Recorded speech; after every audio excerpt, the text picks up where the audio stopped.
सिर्फ 40 उम्मतियों के साथ जहाज बनाने का काम शुरू किया। 1000 गज लंबा और 400 गज चौड़ा एक विशाल जहाज बनाने की योजना लेकर काम शुरू किया। नबी अपने उम्मतियों के साथ दिन रात काम करते थे। इस काम में अल्लाह ताला फरिश्तों द्वारा मदद कर रहे थे, ताकि जो काम रोजाना सैकड़ों लोगों के लिए करना संभव नहीं था वो उन्होंने पूरा कर लिया। 40 दिन काम करने के बाद देखा गया कि जहाज का काम लगभग खत्म हो गया है, लेकिन कुछ तख्तों की कमी पड़ गई है। तब हजरत नूह अलैहिस्सलाम ने अल्लाह के दरबार में अर्ज किया, हे अल्लाह, जहाज का काम पूरा करने के लिए और कुछ लकड़ी की जरूरत है, वो उसे जल्द ही दूर कर दें। उसी समय हजरत जिब्राइल अलैहिस्सलाम वहां हाजिर हुए और हजरत नूह अलैहिस्सलाम से बोले, हे अल्लाह के नबी, अल्लाह ताला ने फरमाया है कि नील नदी के तल में कुछ पेड़ हैं, उन्हें निकाल कर उनके द्वारा अधूरे तख्तों का काम पूरा करें।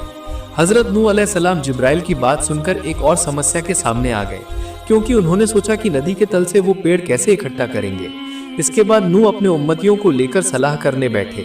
उम्मतियों में से एक व्यक्ति ने कहा, उज बिन अनक हमारे देश में है, वो हमेशा समुद्र से आसानी से मछली पकड़कर खाता है, इसलिए उसे कुछ खाना देने पर वो आसानी से लकड़ियां निकालकर देने को राजी हो जाएगा।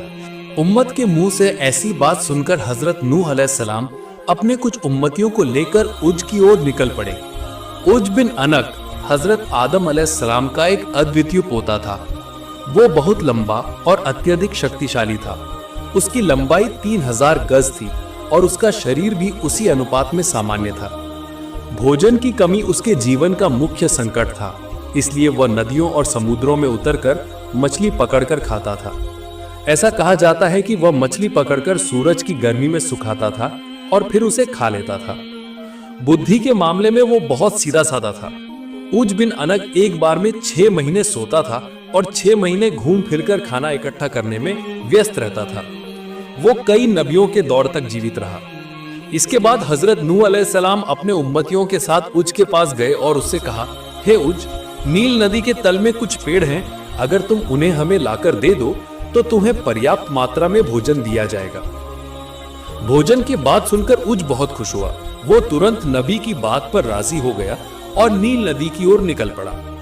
कुछ ही देर में उसने नील नदी के रूप में बहुत सारे पेड़ निकाल लिए और नबी के पास आकर बोला, ये लीजिए आपके पेड़, अब आप मुझे भोजन दें। तब हजरत नूह अलैहिस्सलाम ने उसे 3 रोटियां दी। इस पर उज गुस्सा होकर बोला, तुमने मुझे पर्याप्त भोजन देने का वादा किया था और अब सिर्फ 3 रोटियां देकर मेरे साथ मजाक कर रहे हो। मैं अभी इन पेड़ों को नदी में फेंक दूंगा। उज की बात सुनकर हजरत नूह अलैहिस्सलाम ने कहा, उज, तुम जल्दबाजी मत करो, तुम बिस्मिल्लाह कहकर रोटियां खाना शुरू करो और एक एक करके खाते रहो।